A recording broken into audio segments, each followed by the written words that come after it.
نحن الذين بايعوا محمدا على الجهاد ما بقينا أبدا ওরা ভাবছে তোমাদের শহীদ করে ভেঙে দেবে আমাদের মনোবল।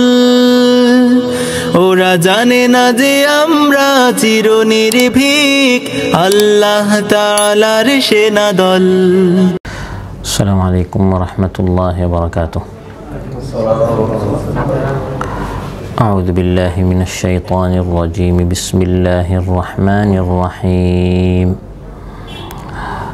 وما أكثر الناس ولو حرصت بمؤمنين وما تسألهم عليه من أجر إن هو إلا ذكر للعالمين وكأي من آية في السماوات والأرض يمرون عليها وهم عنها معرضون وما يؤمن أكثرهم بالله إلا وهم مشركون أفأمنوا أن تأتيهم غاشية من عذاب الله أو تأتيهم الساعة بغتة وهم لا يشعرون।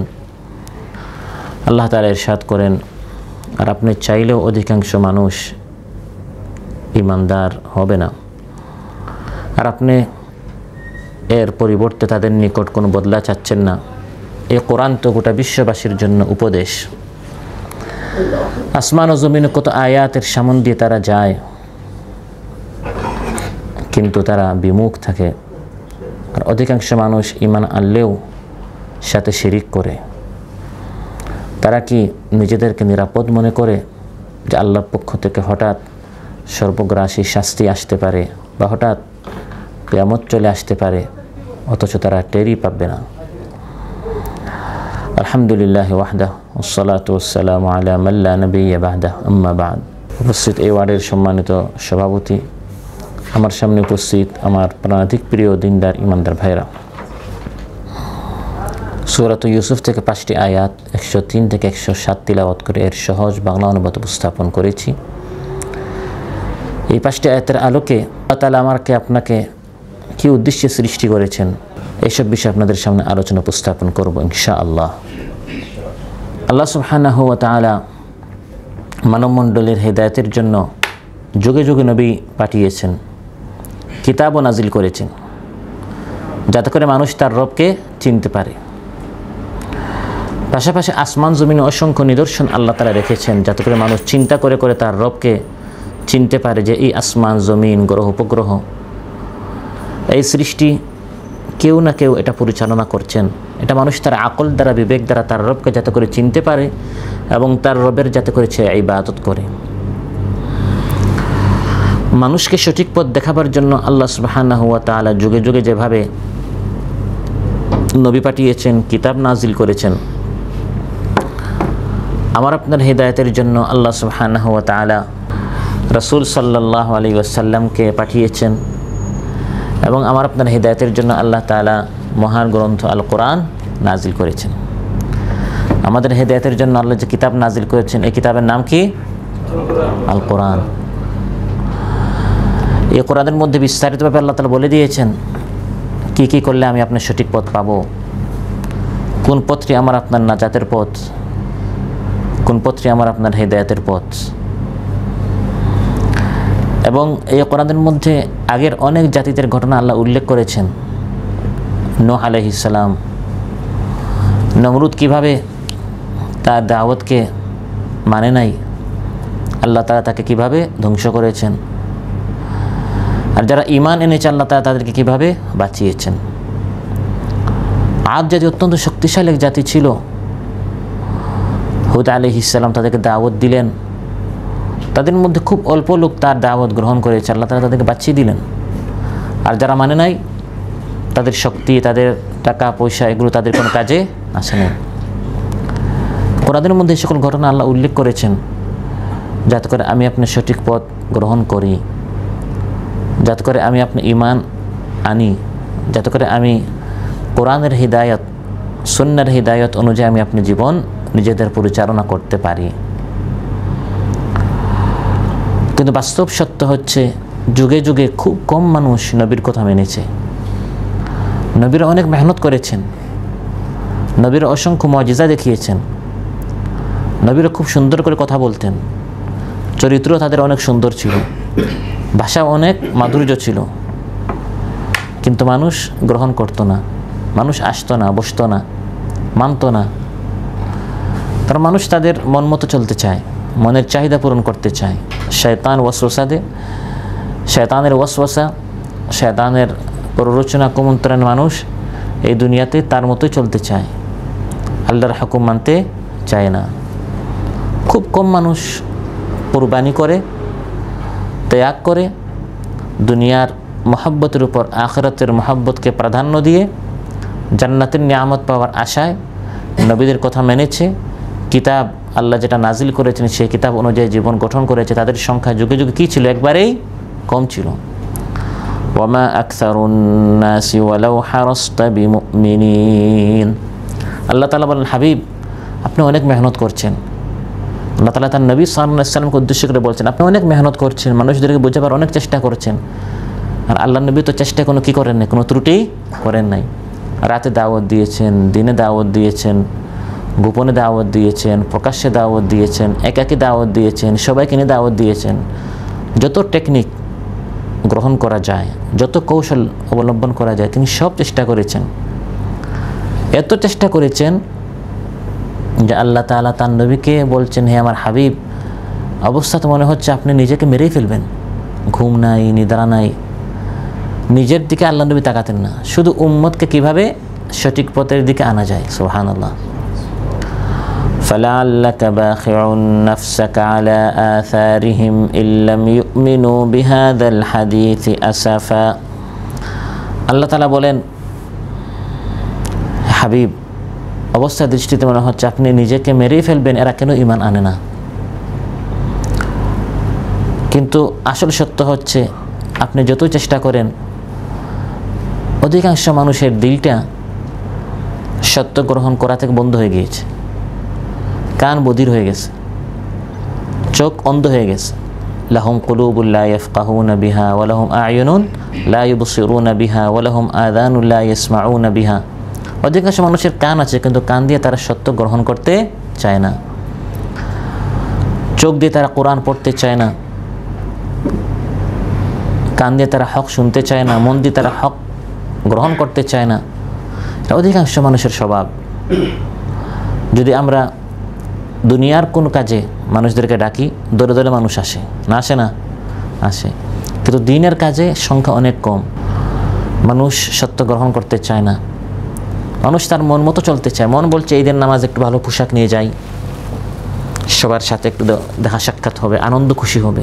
ওই আনন্দ খুশির জন্য সবাই যায়। তো যোহরের নামাজের জন্য একটু কোরবানি দরকার, ঘুম ত্যাগ করে ছুটির দিন মন চায় একটু শুয়ে থাকি। তখন একবারে আল্লাহ যারা প্রিয় বান্দা, পিওর যারা খালিস, এরাই যোহরের নামাজে গিয়ে হাজির হয়।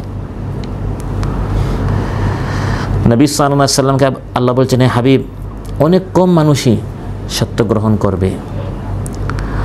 হযরত নূহ আলাইহিস সালাম 950 বছর দাওয়াত দিয়েছেন, মাত্র 80-82 জন ঈমান এনেছে। চিন্তা করেন সংখ্যাটা কত কম না বেশি? 950 বছরে ওয়ামা আমানা মাআহু ইল্লা কালিল। আল্লাহ বলেন অতি অল্প, প্রতি বছরে যদি একজন করে ঈমান আনতো তাহলে তো 950 জন হওয়ার কথা ছিল, কিন্তু তার কয়েক বছরে একজন ঈমান আনতো। তাহলে অধিকাংশ মানুষ কিভাবে হক থেকে বিমুখ? আল্লাহ নবী পাঠিয়েছেন তাদের কল্যাণে, কিতাব নাজিল করেছেন তাদের কল্যাণে, যাতে করে তারা অন্ধকার সমূহ থেকে আলোর দিকে আসতে পারে। কিন্তু অধিকাংশ মানুষ এই সত্যকে গ্রহণ করতে চায় না। মানুষের মন মতো যদি আমি আপনি চলতে যাই, সবাই কিভাবে চলে, তাহলে আমি আপনি সঠিক পথ পাবো না।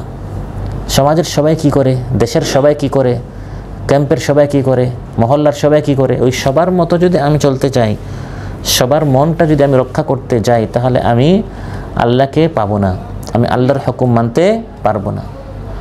وَإِن تُطِعْ أَكْثَرَ مَنْ فِي الْأَرْضِ يُضِلُّوكَ عَنْ سَبِيلِ اللَّهِ। আল্লাহ বলেন অধিকাংশ মানুষের কথার মতো যদি আপনি চলতে যান, তাহলে তারা আপনাকে পথভ্রষ্ট করবে। আমাদের যে সামাজিক অনুষ্ঠানগুলো হয়, বিবাহ শাদী বলেন বা অন্যান্য অনুষ্ঠানাদি, আপনি যদি আপনার আত্মীয়স্বজন সবার মন রক্ষা করতে চান, এখানে আল্লাহর অনেক বিধান লঙ্ঘন করতেই হবে। পর্দা এর বিধান আপনি চালু রাখতে পারবেন না।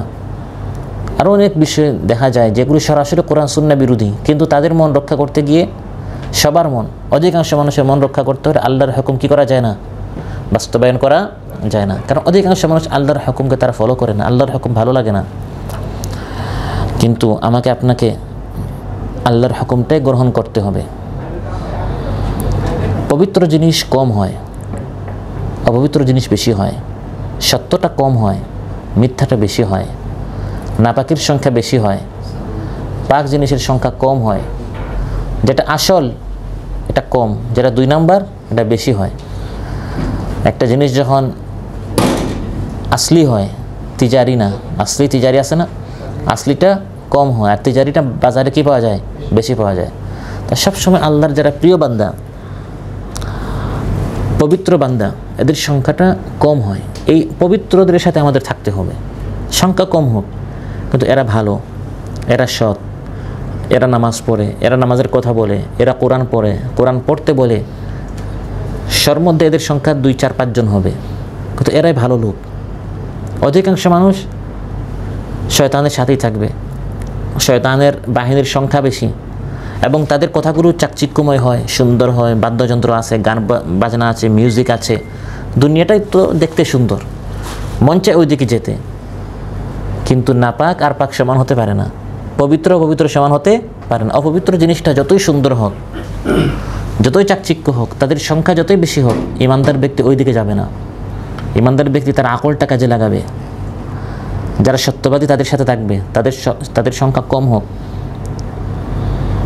قل لا يستوي الخبيث والطيب ولو أعجبك كثرة الخبيث।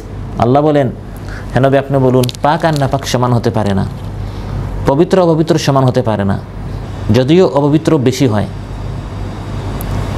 এই পৃথিবীতে আপনি একটা সিনেমাতে যান, একটা কনসার্টে যান, সেখানে টিকিট বিক্রি করেও লোকদেরকে কন্ট্রোল করা যায় না। সেখানে গান বাজনা আছে, সেখানে বাদ্যযন্ত্রের ব্যবহার করা হয়, বেহায়াপনা বেলাল্লাপনা সেখানে থাকে, সংখ্যা বেশি, চাকচিক্যময়, সুন্দর, জাকজমক।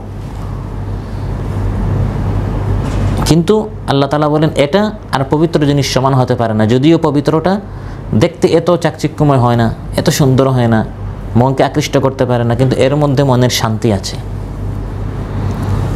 ইমানদার ব্যক্তি সবসময় পবিত্রতার সাথে থাকবে, সত্যের সাথে থাকবে, হকের সাথে থাকবে। ইয়া আইয়ুহাল্লাযীনা আমানুত্তাকুল্লাহা ওয়া কুনু মা'আস সাদিকিন। আল্লাহ তাআলা বলেন, হে ইমানদাররা, আল্লাহকে ভয় করো আর সত্যবাদীদের সাথে থাকো। সত্যবাদীরা সত্য কথা বলে, সত্যের দিকে আহ্বান করে, হক কথা বলে, দাওয়াতি কাজ করে, হক কোরআন এটা তারা পড়ায়, শিখায়। এটার জন্য ত্যাগ দরকার, এটার জন্য কোরবানি দরকার। এগুলো এত চাকচিক্যময় হয় না। এখানে আসলে তেমন একটা টাকা পয়সা পাওয়া যায় না, এখানে আসলে দুনিয়ার তেমন একটা আর্থিক ফায়দা হয় না, বরং ত্যাগ কোরবানি দরকার। কিন্তু এই সত্যবাদীদের সাথেই আমার আপনার থাকতে হবে, এবং এই কাজ হচ্ছে লিওয়াজিল্লাহ, আল্লাহকে খুশি করার জন্য। এখানে কোনো বিনিময়, মানুষের কাছ থেকে কোনো বদলা নেওয়া হয় না। ওয়ামা তাসআলুহুম আলাইহি মিন আজর। আল্লাহ বলেন যে এই কাজ করতে গিয়ে আপনি কোনো পুরস্কার মানুষের কাছ থেকে নেবেন না।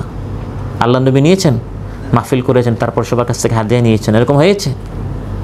রাসূল সাল্লাল্লাহু আলাইহি ওয়াসাল্লাম খুতবা দিয়েছেন, দার্স দিয়েছেন, তালিম করেছেন, মানুষদেরকে বুঝিয়েছেন, পুরস্কার মানুষের কাছে নয়, পুরস্কার কার নিকট?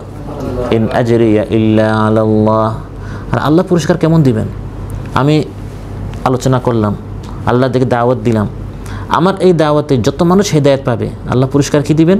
তারা যত সওয়াব পাবে বরাবর সওয়াব আল্লাহ আমাকে দিবেন। সুবহানাল্লাহ। এই পুরস্কারটা দুনিয়াতে না আখিরাতে? ওয়াল আখিরাতু খায়রুম ওয়া আবকা। আখিরাতের পুরস্কার তো আরও শ্রেষ্ঠ আর স্থায়ী।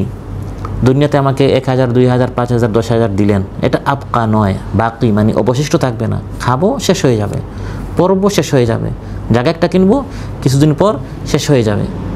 কিন্তু আখিরাতে আল্লাহ যে পুরস্কার দিবেন এটা স্থায়ী। নিরলসভাবে কাজ করে যাচ্ছে, এক নিষ্ঠার সাথে কাজ করে যাচ্ছে, শুধু রবের সান্নিধ্য পাওয়ার জন্য ভাইদের দ্বারে দ্বারে যাচ্ছে, ভাইদের রুমে রুমে যাচ্ছে যে ভাইয়েরা আসেন, কোরআনের শিশুতরে ছায়াতলে আমরা একত্রিত হই। আমার আপনার মুক্তির পথ একমাত্র কোরআন।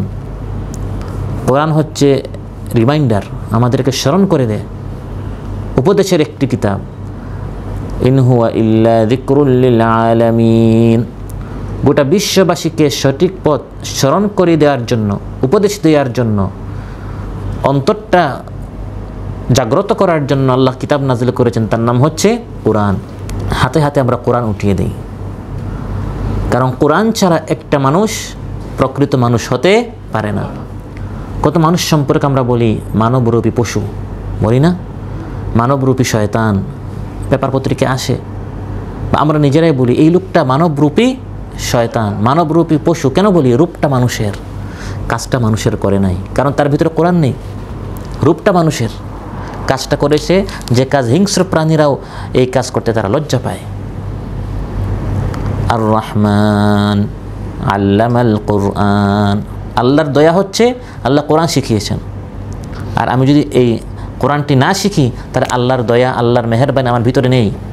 আমি পশু, আমি জিন শয়তানের চাইতে আরও নিকৃষ্ট হয়ে যাব। আমি হচ্ছি লাকাদ খালাকনাল ইনসানা ফি আহসানি তাকওয়িম, আমি শ্রেষ্ঠ। কিন্তু এই কোরআন যদি আমার ভিতরে না থাকে, সুম্মা রাদাদনাহু আসফালা সাফিলিন, আমি পশুর চাইতে, জীবজন্তুর চাইতে, শয়তানের চাইতে আসফালা, আরও নিকৃষ্ট আল্লাহ বলেন এই মানুষ হয়ে যায়। তাহলে শুধু রূপটা মানুষের হলে হবে না, চরিত্রটা মানুষের হতে হবে। ঈমান, বিশ্বাস, আমল, আখলাক, ব্যবহার সব হতে হবে মানুষের মতো। আর এটা শিখায় আল কোরআন। রাসূল সাল্লাল্লাহু আলাইহি সাল্লাম যখন পৃথিবীতে আগমন করলেন, এর আগে মানুষ কত নিচে গিয়েছে। আপন কন্যাকে দাফন করে, ছেলেকে দারিদ্রতার ভয়ে হত্যা করে, তুচ্ছ থেকে তুচ্ছ কারণে 40-50 বছর পর্যন্ত তাদের ভিতরে যুদ্ধ লেগেই থাকতো। হত্যা, লুণ্ঠন, ধর্ষণ, খুন, খারাপি সেই জাহিলি বর্বরতার যুগে আম ছিল, ব্যাপক ছিল। রাসূল সাল্লাল্লাহু আলাইহি সাল্লামকে আল্লাহ তাআলা পাঠালেন। তিনি মাত্র 23 বছর মেহনত করেছেন, সাথে একটি কিতাব ছিল, ইন হুয়া ইল্লা যিকরুল লিল আলামিন। গোটা বিশ্ববাসীর জন্য আল্লাহ তাকে একটি হাতিয়ার দিলেন, একটা কিতাব দিলেন। এই কিতাব দ্বারা তিনি গোটা বিশ্ববাসীকে অন্ধকারের একবারে নিচ থেকে আলোর সর্বোচ্চ স্থানে পৌঁছে দিলেন। সেই কিতাবের নাম কি? আল কোরআন। সেই জাহেলিয়াতের যুগ থেকে বর্তমান এই জাহেলি যুগ তেমন একটা ভালো নয়। বর্তমান এই জাহেলি যুগে মানুষ যা করে,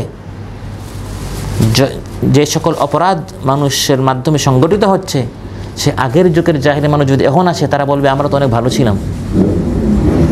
কারণ আজ আমরা সব পড়ি কিন্তু কোরআন পড়ি না। বিজ্ঞানের যুগে আমরা বিজ্ঞানের কাছ থেকে শিখে অনেক আধুনিক হতে চাই, নিজেদেরকে অনেক মডার্ন যুগের তালে আমরা চলি, আমরা অনেক প্রগতিশীল, আমরা অনেক বুদ্ধিজীবী, অনেক কিছু আমরা পড়ি, অনেক কিছু আমরা জানার চেষ্টা করি। মিডিয়ার যুগে, সোশ্যাল মিডিয়ার যুগে আমরা ফেসবুক থেকে, ইউটিউব থেকে অনেক কিছু দেখে, শুনে, পড়ে জানতে চাই। কিন্তু আসল হিদায়াতের গ্রন্থ, আসল ইলমের গ্রন্থ, আসল জ্ঞানের উৎস আল কোরআন থেকে আমাদেরকে সরিয়ে দেওয়া হয়েছে পরিকল্পিতভাবে। শিক্ষা ব্যবস্থায় সব কিতাব আছে, কোরআন নেই। আমার মোবাইলে বিভিন্ন অ্যাপস আছে, কোরআন নেই। এগুলো আমাদের বাস্তবতা কিনা? আমি একটা মোবাইল কেনার পর প্রথমে 5টা, 10টা, 20টা আমি যে সকল অ্যাপস আমি ডাউনলোড করি, এখানে কি আমার কোরআন থাকে? আমি ফেসবুক আপলোড করি, ইউটিউব তো এমনি থাকে, হোয়াটসঅ্যাপ, ইমো, জুম, বিভিন্ন ধরনের মানুষের সাথে যোগাযোগ। কিন্তু আল্লাহর সাথে যোগাযোগ করার জন্য, আল্লাহর কালাম পড়ার জন্য এই বিষয়টি আমাদেরকে শেখানো হয় নাই। সমাজ থেকে আমরা শিখি নাই, শিক্ষা ব্যবস্থা থেকে আমরা শিখি নাই। আমরা অডিও বই শোনাই যে ভাই অডিও হলেও আপনি অ্যাপস ডাউনলোড করে নিজে শিখুন, নিজে পড়ুন, কোরআন পড়ুন, শিখুন, জানুন। কারণ কোরআন না পড়া পর্যন্ত একটা মানুষ মানুষ হতে পারে না। রূপটা মানুষের। ইন্নাল্লাযী লাইসা ফি জাওফিহি শাইউম মিনাল কোরআন কাল বাইতিল খারিব। রাসূল সাল্লাল্লাহু আলাইহি ওয়াসাল্লাম ইরশাদ করেন, যে ব্যক্তির অন্তরের ভিতরে, দেহের ভিতরে কোরআন নেই, এটি হচ্ছে ছাড়া বাড়ির মতো, পরিত্যক্ত বাড়ির মতো। একটা ঘরে মানুষ থাকে না, লোকজন থাকে না। 1 মাস পর, 5 মাস পর, 1 বছর পর যাবেন, এটা থাকার উপযুক্ত নয়। সাপ আছে, বিচ্ছু আছে, ধুলাবালি আছে, ভয়ঙ্কর একটি বাড়ি হবে যেখানে থাকার কোনো সুযোগ থাকবে না। আপনার এই দেহের ভিতরে যদি কোরআন না থাকে, যত কিছু আপনি মুখস্থ করেন, মানুষের অনেক বই, কবিতা ইত্যাদি মুখস্থ করেছেন, কোরআনের একটি সূরা মুখস্থ নাই। মানুষের মুখ থেকে শুনে শুনে অনেক গালি মুখস্থ করেছেন, তারপর আমরা বলি ভাই জবানটা নষ্ট করিয়েন না, রমজান মাস তো, আমার গালি আপনি শুনেন নাই, বলি না আমরা, ফখর করে আবার যে আমার কি শুনেন নাই, গালি শুনেন নাই, অথচ সূরা একটা মুখস্থ নাই। এরকম মুসলমান আছে না নাই? মানে অহংকার করে আমার অনেক গালি মুখস্থ আছে, আমার জবানটা খারাপ করিয়েন না, তো গালি মুখস্থ করে রাখছে। গালি মুখস্থ, মানুষের কত কবিতা মুখস্থ। তাকে একটা গল্প বলতে বলেন, আপনার অমুকের মানে বিবাহ সাথে কীভাবে হয়েছে, অমুক দেশে কী হয়েছে, এগুলো সব মুখস্থ বলবে। দেশে গিয়েছিলাম, এই হয়েছে, সেই হয়েছে, ঘন্টার পর ঘন্টা। কিন্তু কোরআন থেকে কিছু বলতে বলেন, মুখস্থ বলতে বলেন, আমাদের মুখস্থ নাই। আমরা মুসলমান, আমরা কি মুসলমান। আজ ইহুদিরা আপনার কোরআন পড়তেছে, খ্রিস্টানরা আজ কোরআন পড়ে, তাদের দেশে কোরআনের গবেষণা কেন্দ্র আছে, রিসার্চ সেন্টার আছে। কোরআন গবেষণা করে করে তারা মুসলমান না হয়ে বাকি সব তারা নিচ্ছে। এখান থেকে তারা বিজ্ঞান নিচ্ছে, এখান থেকে তারা সব শিখে শিখে আমাদের উপর তারা নেতৃত্ব দিচ্ছে। কিন্তু আমাদেরকে তাদের আবর্জনাগুলো আমাদেরকে দেওয়া হয়েছে, তাদের জ্ঞান থিওরিগুলো আমাদেরকে দিয়ে আমাদের জ্ঞানের উৎস কোরআনটা তারা নিয়ে নিয়েছে। এবং এটা নিয়ে এখন তারা কী করে গবেষণা করে, তারা পড়ে, অধ্যয়ন করে, বুঝে। ইসরায়েল তারা এমনি এমনি ইহুদিরা গোটা বিশ্বের তারা নেতৃত্ব দিচ্ছে না। ইহুদি, একটা ইহুদি মূর্খ নাই। ইহুদিরা 100% তারা সবাই শিক্ষিত, উচ্চ শিক্ষিত। তারা নিরক্ষর, পড়তে পারে না, এরকম একটা ইহুদি নেই। তারা তাদের ভাষায় পড়তে পারে, ইংলিশও পারে, আরবিও পারে, সমান্তরালের সব ভাষায় তারা উচ্চ শিক্ষিত। গোটা বিশ্বের নেতৃত্বের রিমোট কন্ট্রোল তাদের হাতে। আর আমরা আছি আপনার ওই ব্রাজিল, আর্জেন্টিনা ফুটবল খেলা, তারপর ওই ক্রিকেটে কে জিতলো কে হারলো, এটা নিয়ে আবার কি হয়, মারামারি হয়। যে জিতলো মানে মনে হয় যে একবারে আমরা মহাবিজয় করে ফেলেছি। তারা এই সকল কাজ আমাদেরকে ব্যস্ত রেখে মূল কাজ তারা করছে। এটা এজন্য হয়েছে যে আমরা কোরআন থেকে দূরে চলে গেছি। কি উদ্দেশ্যে আল্লাহ আমাদেরকে সৃষ্টি করেছেন এটা আমরা ভুলে গিয়েছি। আমরা এই দুনিয়ার পিছনে পড়েছি, আমাদের আখিরাতও তো গিয়েছে, দুনিয়াতেও আমরা বিভিন্ন অপদস্থ জাতিদের কাছে আল্লাহকে অস্বীকার করে কাফিরদের হাতে আজ আমরা লাথি খাচ্ছি। ফিলিস্তিনে আমরা মার খাচ্ছি ইহুদিদের হাতে, যারা হচ্ছে মাগদুবি আলাইহিম, আল্লাহর গজবপ্রাপ্ত পৃথিবীর নিকৃষ্ট জাতি, তাদের হাতে আল্লাহ তাআলা আমাদেরকে লাথি খাওয়াচ্ছেন। আর খ্রিস্টানদের হাতে তো বিভিন্ন দেশে, ইরাক, আফগানিস্তান, বিভিন্ন দেশ, আমেরিকা, এরা তো খ্রিস্টান, বিভিন্ন দেশ তারা মুসলমানদেরকে মেরেছে। ভারতে হিন্দুদের হাতে, বার্মায় বৌদ্ধদের হাতে, যে যেখানে পাচ্ছে মুসলমানদেরকে মারছে। কারণ মুসলমানরা আজ কোরআন থেকে দূরে চলে গেছে, আল্লাহ তাআলা মুসলমানদেরকে কাফির মুশরিকদের হাতে মার খাওয়াচ্ছেন। অথচ এই কোরআন এসেছে আমাকে আপনাকে সম্মানিত করার জন্য, কোরআন এসেছিল আমাকে আপনাকে সজাগ করার জন্য, কোরআন এসেছিল আমাকে আপনাকে আমার আপনার হাতে গোটা বিশ্বের নেতৃত্ব উঠিয়ে দেওয়ার জন্য। সুবহানাল্লাহ। তাহা মা আনজালনা আলাইকাল কুরআনা লিতাশকা। আল্লাহ তাআলা বলেন, হাবিব, এই কোরআন আমি আপনার প্রতি এই জন্য নাজিল করি নাই যে আপনার ভাগ্য নষ্ট হবে, বরং আপনার ভাগ্য খুলে দেওয়ার জন্য এই কোরআন আমি আপনার প্রতি নাজিল করেছি। এবং এই কোরআন এর মাধ্যমে আল্লাহ তাআলা অনেক জাতির ভাগ্য খুলেছিলেন।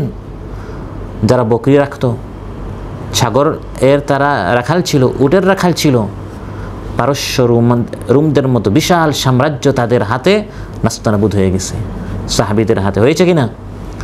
তাদের হাতে অত্যাধুনিক তেমন অস্ত্র ছিল না, হাতিয়ার আল কোরআন ছিল। কোরআনকে তারা 100% পড়েছে, বুঝেছে, মেনেছে, উপদেশ নিয়েছে, মানুষের মতো তার মানুষ হয়েছে। দুনিয়ার আসবাবপত্র, দুনিয়ার জনবল, অস্ত্রবল, অর্থবল ইত্যাদি তাদের তেমন একটা ছিল না, কিন্তু কোরআন নামক এই বলটা ছিল। এই এক শক্তি দ্বারা সেই যুগের সকল পরাশক্তিকে তারা পরাজিত করেছিল। প্রিয় ভাইরা, অতএব সেই কোরআনের দিকে আমাকে আপনাকে ফিরে আসতে হবে। কোরআন হচ্ছে আমার আপনার সম্মান, কোরআন হচ্ছে আমার আপনার ইজ্জত। আজ আমরা অনেক সময় লজ্জাবোধ করি, আমি যদি পর্দার কথা বলি আমার বন্ধুরা হাসবে, আমি যদি কোরআন ক্লাসে যাই মানুষ বলবে এত অল্প বয়সে তুমি মুন্সি হুজুর হয়ে গিয়েছো। কোরআন মানলে অপমানিত হবেন না, কোরআন মানলে মানুষ উপহাস করবে, আপনি বিদায় লাঞ্ছিত হবেন না, বরং কোরআনের মাধ্যমে সম্মান বাড়বে। যারা উপহাস করেছে আপনার পিছনে, সে পিছনেই থাকবে। কারো পিছনে লাগতে হলে তার সামনে যাওয়া যায় না, পিছনে থাকতে হয়, সে পিছনেই থাকবে। সেই জীবনে সে কোরআন শিখবে না, সে আপনাকে নিয়ে হাসবে, সে কোরআন শিখবে না, আপনার কোরআনটা শিখা হয়ে যাবে, সে পিছনেই থাকবে, আপনি সামনে থাকবেন। লাকাদ আনজালনা ইলাইকুম কিতাবান ফীহি যিকরুকুম, আল্লাহ বলেন একটি কিতাব নাজিল করেছি, এই কিতাবের মধ্যে তোমাদের সম্মান খুঁজো, ইজ্জত, নেতৃত্ব দেওয়া, এটা যদি আমরা তালাশ করি, এটা হচ্ছে এই কোরআনের মধ্যে। এই কোরআনটা যদি আমি আপনি ধারণ করতে পারি, গ্রহণ করতে পারি, আপন করে নিতে পারি, তাহলে এই কোরআনের মাধ্যমে আল্লাহ সুবহানাহু ওয়া তাআলা আমাদের হারানো সম্মানটি আবার অবশ্যই ফিরে দিতে পারা যাবে তো ইনশাআল্লাহ। এই প্রবাসের জীবন আমাদের চলে যাচ্ছে, এর ফাঁকে ফাঁকে আমাকে আপনাকে কোরআন শিখতে হবে। আমার জীবন থেকে 30-40 বছর চলে গেল, 50 বছর চলে গেল, এখন আমি শুদ্ধ করে ফাতিহা পারি না, কালিমা পারি না, অর্থ জানি না, নামাজের মাসাইল জানি না, হয়তো আমার রোজা একটাও হয় নাই, এমন একটা ভুল করছি, রোজা ভঙ্গের কাজ করছি, অথচ আমি ভাবছি আমার রোজা হচ্ছে, অথচ এই ভঙ্গের কাজটি করার কারণে হতে পারে আমার অতীতের এবং এই রমজানের একটা রোজাও হয় নাই। এরকম হতে পারে কিনা? মাসের বইটাকে বসলে দেখা যায় ভাইয়েরা কত মাসালা জিজ্ঞাসা করে, প্রাথমিক মাসালা, সহজ মাসালা, কিন্তু ভাইয়েরা এগুলো জানে না। ভাইয়েরা আসেন, এই সকল বইটাকে বসেন এবং আমরা দিন শিখি, কোরআন বুঝি। আল্লাহ সুবহানাহু ওয়া তাআলা আমার আপনার হেদায়েতের জন্য, মানুষের চোখটা খুলে দেওয়ার জন্য কোরআন দিয়েছেন। পাশাপাশি আসমান জমিনে তো অসংখ্য আল্লাহর নিশানা রয়েছে, আল্লাহর নিদর্শন রয়েছে। প্রত্যেকটা সৃষ্টি বলে যে আল্লাহ একক, তিনি একমাত্র হুকুমদাতা, তিনি একমাত্র আইনদাতা, আমরা সবাই আল্লাহর হুকুম মানি, তোমরাও আল্লাহর হুকুম মানো। সুবহানাল্লাহ। আসমানও আমাকে আপনাকে সেই কথা বলছে, আমি বিশাল আসমান, দেখো আমার দিকে, খুঁটিবিহীন এই বিশাল আমি এক সৃষ্টি, কিন্তু আমি অহংকারী করি না, আমি আমার রবের হুকুম মানি। হে মানুষ, তুমি তোমার রবের হুকুম মানো। আমার আপনার একটু অর্থ হলে, সম্পদ হলে, শক্তি হলে, যৌবন আমাদের ভিতরে যদি চলে আসে, তখন আমরা নিজেদেরকে অমুখাপেক্ষী মনে করি, আল্লাহর কোনো দরকার নেই, নিজের মতো চলি, আল্লাহর হুকুম আমরা মানি না। অথচ আসমান জমিন প্রত্যেকটা সৃষ্টি, বিশাল বিশাল মাখলুকাত, যেগুলোর সামনে মানুষ কোনো বিষয় না, তারা সবাই আল্লাহর হুকুম মেনেই চলছে। ওয়াকাআইয়িম মিন আয়াতিন ফিস সামাওয়াতি ওয়াল আরদি ইয়ামুররুনা আলাইহা ওয়া হুম আনহা মু'রিদুন। আসমান জমিনে কত নিদর্শন আছে, চোখ খুলে এগুলো থেকে আমার আপনার শিক্ষা নিতে হবে। কিন্তু আমরা দেখি চোখ দ্বারা, মন দ্বারা না, অন্তরে চোখ দিয়ে আমরা দেখি না, আমরা সেখান থেকে শিক্ষা নিতে চাই না। আসমান জমিনের প্রত্যেকটা মাখলুক তারা তাদের রবকে পরিচালক হিসাবে, রবকে আইনদাতা হিসাবে, বিধানদাতা হিসাবে মানছে এবং রবের হুকুমের সামনে তারা মাথা নত করে চলছে। তাদের জন্য কোরআনের প্রয়োজন নেই, তারা এমনিতেই আল্লাহর হুকুম মেনেই যাচ্ছে। সুবহানাল্লাহ। কিন্তু আমাদেরকে আল্লাহ তার হুকুম মানাবার জন্য একটি কিতাব দিয়েছেন, এই কিতাবটি ফলো করে করে আমাকে মানো। তারপর আমরা কোরআনটা পড়লাম না, জানলাম না। অথচ আসমান জমিনের প্রত্যেকটা মাখলুক আল্লাহ তাদেরকে কিতাব দেন নাই, তারপরেও যেভাবে আল্লাহ তাআলা যে উদ্দেশ্যে তাদেরকে সৃষ্টি করেছেন, আসমান অসংখ্য ফেরেশতা, আল্লাহ তাদেরকে যখন থেকে সৃষ্টি করেছেন তারা মারা যাওয়া পর্যন্ত রুকুয়ের অবস্থায় আছে। সুবহানাল্লাহ। আত্তাতিস সামা ওয়া হুক্কা লাহা আন তা'ত। রাসূল সাল্লাল্লাহু আলাইহি ওয়াসাল্লাম ইরশাদ করেন, আসমান কাঁপছে এবং কাঁপাই দরকার। কেন? সেখানে এক হাত বরাবর জায়গা নাই, কোন এক ফেরেশতা হয় রুকুয়ের অবস্থায় বা সাজদারত অবস্থায়, এই অবস্থায় তারা তাদের রবের ইবাদত করেই যাচ্ছে। অথচ মানুষ তার রব থেকে গাফিল, মানুষ তার রবকে চিনতে চায় না, তার রবকে জানতে চায় না, তার রবের হুকুম মানতে চায় না। আফাগায়রা দীনিল্লাহি ইয়াবগুন। আল্লাহ তাআলা বলেন, তোমরা কি আল্লাহর বিধান বাদ দিয়ে অন্যের বিধান তালাশ করো? অন্যের হুকুম মানতে চাও? যাও অন্যের হুকুম মানো, তাতে আমি আল্লাহর কোনো ক্ষতি হবে না। ওয়ালাহু আসলামা মান ফিস সামাওয়াতি ওয়াল আরদি তাওআন ওয়া কারহা। আসমান জমিন সহ আসমান জমিনের মাঝখানে যত মাখলুকাত আছে, ইচ্ছায় অনিচ্ছায় সবাই আল্লাহর হুকুম মেনেই যাচ্ছে। সুবহানাল্লাহ। ইউসাব্বিহু লিল্লাহি মা ফিস সামাওয়াতি ওয়া মা ফিল আরদ। আমি আপনার আল্লাহর ইবাদত করলেও বাকি, না করলেও বাকি, আসমান জমিনের সকল মাখলুকাত আল্লাহ তাসবিহ করে যাচ্ছে। এটি আল্লাহর দয়া। আমাকে আপনাকে কোরআন দিয়েছেন আর বলছেন, বান্দা আমার হুকুমটা মানো, আমার কিতাবটা পড়ো, আমার বিধান অনুযায়ী চলো, এর অর্থ এটা নয় আমি আপনার যদি আল্লাহর হুকুম না মানি তাহলে আল্লাহ তাআলা অনেক বিপদে পড়বেন। আজ অধিকাংশ মানুষ এই শিরকের মধ্যে লিপ্ত, অধিকাংশ মুসলমান। সেটি হচ্ছে কি, আমরা আল্লাহকে শুধু রব হিসাবে মানি, যে আমার স্রষ্টাকে আল্লাহ, আমার রাজ্জাককে আমরা বলি আল্লাহ, বলি কি না, আমার মালিককে আল্লাহ। এই কথাগুলো কিন্তু আবু জাহেলও মানত। ওয়ালাইন সাআলতাহুম মান খালাকাস সামাওয়াতি ওয়াল আরদা লায়াকুলুন্না আল্লাহ। আবু জাহেলকে যখন জিজ্ঞাসা করা হতো তোমার স্রষ্টাকে, সেটা বলতো না যে আমাকে সৃষ্টি করেছে লাত উজ্জা, সে বলতো স্রষ্টাকে আল্লাহ তাআলা। মান নাযালা মিনাস সামাই মান, আসমান থেকে কে রিজক দেন, সে বলতো আল্লাহ। তাহলে আবু জাহেলের সাথে আল্লাহর নবী সাল্লাল্লাহু আলাইহি ওয়াসাল্লামের দ্বন্দ্ব কোথায় হতো? আল্লাহর হুকুমটা সে মানতে চাইতো না। আজ এই শিরকের মধ্যে আমাদের দেশে নামদারি ইসলামী দল ছাড়া অন্যান্য যত দলের অনুসারী আছে তাদেরকে জিজ্ঞাসা করেন, রবকে তারা বলবে আল্লাহ, খালিককে আল্লাহ, তো আইনকার, আইনটা তারা আল্লাহর চায় না। আইন চায় আল্লাহর বিধান মুছে দিয়ে মানব রচিত বিধান তারা কি করতে চায়, কিন্তু আমরা চাই এই কোরআনের বিধানটা চালু করতে। এবং এই দ্বন্দ্বটাই আল্লাহর নবী সাল্লাল্লাহু আলাইহি ওয়াসাল্লামের সাথে আবু জাহেলের ছিল, ফিরআউনের সাথে মুসা আলাইহিস সালামের ছিল। ফিরআউন এটা কখনো তার সামনে যারা ছিল এদেরকে বলে না যে আমি তোমাদেরকে সৃষ্টি করেছি। তারা সবাই মানতো যে ফিরআউন স্রষ্টা না, আরেকজন স্রষ্টা, তিনি আল্লাহ। কিন্তু ফিরআউন চাইতো আমি স্রষ্টা না, ঠিক আছে, কিন্তু আমি আইনদাতা, আমি বিধানদাতা। মা আলিমতু লাকুম মিন ইলাহিন গায়রি ইন্নী আখাফু আন ইউবাদদিলা দীনাকুম। আমার ভয় এই মুসা তোমাদের আইন চেঞ্জ করে ফেলবে। আমি চাচ্ছি আমার আইন চলুক, সে চাচ্ছে তার আল্লাহর আইন চলুক না, আল্লাহর আইন আমি তার আল্লাহর আইন চালু করতে দিব না। কোরআন সুন্নাহ পরিষদ এটাই বলে যে আপনার ব্যক্তিগত জীবন, পারিবারিক জীবন, সামাজিক জীবন, প্রত্যেকটা স্থানে আমাকে আপনাকে আল্লাহকে আইনদাতা হিসাবে মেনে আল্লাহর আইনগুলো চালু করতে হবে, আল্লাহর বিধানগুলো আমাকে আপনাকে চালু করতে হবে। অন্যথায় আল্লাহকে খালিক হিসাবে মানবো, মালিক হিসাবে মানবো, রাজক হিসাবে মানবো, কিন্তু হাকিম হিসাবে যদি না মানি, মাবুদ হিসাবে যদি না মানি, আইনদাতা বিধানদাতা হিসাবে যদি না মানি, আল্লাহ তাআলা বলেন অনেক মানুষ ঈমান আনার পরেও শিরিক করে। তার মানে খালিক হিসাবে আল্লাহর উপর ঈমান আনে, কিন্তু বিধানদাতা হিসাবে আল্লাহর উপর ঈমান না আনার কারণে কি করছে, শিরিক করছে। ওয়ামা ইউমিনু আকসারুহুম বিল্লাহি ইল্লা ওয়া হুম মুশরিকুন। আজ আমাদের সমাজে আমরা তো বলি 90% মুসলমানের দেশ, কিন্তু আল্লাহর রেকর্ডে আসলে কয়জন মুসলমান আল্লাহই জানে। অন্যথায় অনেক আগেই 90% যদি মুসলমানের দেশ হতো, স্বাধীনতার পরপরই কোরআন প্রতিষ্ঠা হয়ে যেত। যদি 90% আসলেই মুসলমান হতো আল্লাহর রেকর্ডে, সবাই যদি কোরআনটা প্রতিষ্ঠা করতে হবে যে আমরা আল্লাহকে মানি খালিক হিসাবে, মালিক হিসাবে, রাজিক হিসাবে, এবং আল্লাহকে আমরা আইনদাতা হিসাবে মানে আমরা চাই আল্লাহর আইন চালু হোক, তাহলে তো আল্লাহর আইন প্রথম দিনে কি হয়ে যেত।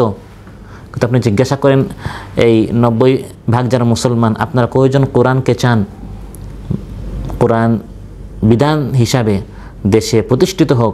দেখা যাবে এই 90%-এর ভিতরে 4%, 5%, 10%, সর্বোচ্চ 15% তারা বলবে যে আমরা কোরআনের বিধান চাই। বাকিরা বলবে আমরা চাই ধর্মনিরপেক্ষ মতবাদ, কেউ বলবে সমাজতান্ত্রিক মতবাদ, কেউ জাতীয়তাবাদ ইত্যাদি মতবাদ বলবে। অথচ এরা আল্লাহকে খালিক হিসাবে মানে, মালিক হিসাবে মানে, কিন্তু লা ইলাহা ইল্লাল্লাহ, আল্লাহ ছাড়া কোনো সত্য মাবুদ নেই, আইনদাতা নেই, সেটা তারা মানতে চায় না। আল্লাহ বলেন ওয়া হুম মুশরিকুন, এরা কিন্তু শিরকে লিপ্ত। আবু জাহেলের সাথে মহানবী সাল্লাল্লাহু আলাইহি ওয়াসাল্লামের এখানেই দ্বন্দ্ব ছিল। আবু জাহেল কিন্তু নাস্তিক ছিল না, সেটা বলতো না যে আল্লাহ নেই। আমাদের সমাজে কিছু আছে নাস্তিক, নাস্তিকদের সংখ্যা যুগে যুগে একবারই কম, যারা বলে আল্লাহ নাই। আবু জাহেল এটা বলতো না যে আল্লাহ নেই, বলতো আল্লাহ আছে, কিন্তু আল্লাহর সাথে কী করতো, শিরিক করতো। আল্লাহও আছেন, আরেকজন আছে, স্রষ্টা হিসাবে না, আইনদাতা হিসাবে। তারা বলতো আল্লাহরটা কিছু চলবে, আমাদেরটা কিছু চলবে। যেরকম একটা দেশ চলতে হলে বিভিন্ন আপনার মন্ত্রী লাগে, সবাই মিলে আমরা চালাবো, কিন্তু আল্লাহ বলেন না, শুধু বিধান আমারটাই চলবে। আমাকে আপনাকে আল্লাহর কোরআন পড়ে আমার আপনার জীবনে রাষ্ট্রবাদ দেন। আগে আমার আপনার জীবনে আল্লাহ একটা বলেছেন, বাবার একটা বলেছে, আল্লাহ একটা বলেছেন, স্ত্রীর আরেকটা বলেছে, কোনটা মানবো? আল্লাহটা। আমরা অনেক সময় স্ত্রীর সাথে আমরা আল্লাহর হুকুম আমরা মানাতে পারি না, বোনের সাথে পারি না, মায়ের সাথে পারি না। তাদের মন রক্ষা করতে গিয়ে আমরা বলি যাক আর পর্দা করার দরকার নেই, এটা পর্দা, এটা আমার বিধান না, এটা আল্লাহর বিধান, আল্লাহর বিধান। যেরকম একটা সরকার যদি মদ চালু করে সুদ চালু করে, যেরকম এটা শিরক হচ্ছে, কারণ সে আল্লাহর হুকুম, আল্লাহকে আইনদাতা হিসাবে মানছে না, ঠিক তেমনিভাবে আমি আমার এই ছোট্ট যে আমার একটা রাষ্ট্র, আমার পরিবার সংসার, এখানে আমি আল্লাহর বিধান চালু না করে আমি নিজেকে আল্লাহর মতো একজন আইনদাতা হিসাবে মনে করছি। আল্লাহ বলেন পর্দা চালু করো, আমি পর্দা চালু করতে চাই না মাখলুকের মন দেখতে গিয়ে। আমাকে আপনাকে আল্লাহর হুকুম জানতে হবে এবং আল্লাহর হুকুমই চালু করতে হবে। পারা যাবে তো ইনশাআল্লাহ? এর জন্য মেহনত দরকার আছে না নাই? মেহনত দরকার।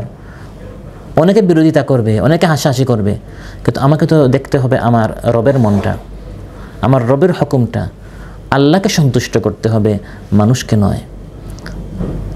আজ আমাদের সমাজে কত মানুষ ইমানের দাবি করার পরে শিরকে লিপ্ত। এই যারা আপনার মাজারে যাচ্ছে, হাজা বাবা, দরবেশ বাবা, ফকির বাবা, যারাই যায় বাস ভরে ভরে, নামের আগে পিছনে কি আছে? ইসলাম আছে, মোহাম্মদ আছে, আহমদ আছে, নামগুলো ইসলামী নাম।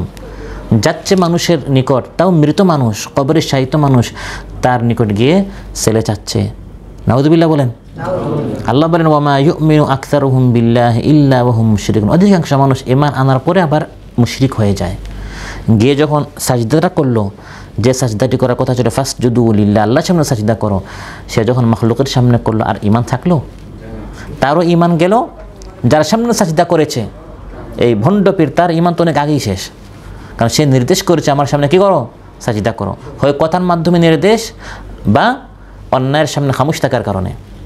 এটা হচ্ছে সমর্থন, সে সমর্থন দিয়েছে। অন্যথায় তার বলা, যারা আপনার হক্কানি পীর হয় বা হকপন্থী যারা আলিম হয়, তারা সাজদা তো দূরের কথা, তাদের সামনে সালাম করার সময় যদি কেউ মাথা নত করে, তারা কি মাথাটা উঁচু করে, বলে যে ভাই আপনি শুধু সালাম করেন, মুআনাকা করেন, মুসাফাহা করেন, কিন্তু মাথা কি করবেন না, মাথা শুধু নত হবে আল্লাহর সামনে।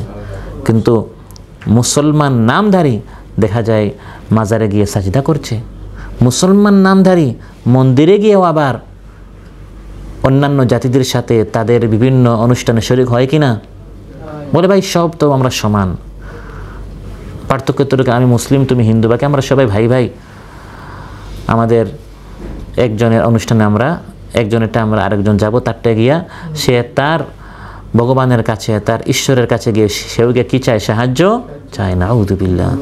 বিভিন্ন শিরকি কথাবার্তা ইসলাম দাবি করার পর আমাদের সমাজে অনেক নামধারী মুসলমানরা দেখা যায় শিরকের মধ্যেই লিপ্ত আছে। তাহলে আমাকে আপনাকে আল্লাহ সুবহানাহু ওয়া তাআলার হুকুম মানতে হবে, এবং আল্লাহ তাআলার যদি হুকুম আমরা না মানি, বান্দা যদি আল্লাহর হুকুম না মানে, তাহলে আল্লাহর কোনো ক্ষতি হবে না। ক্ষতি হবে কার? বান্দারই ক্ষতি হবে, মানুষের ক্ষতি হবে।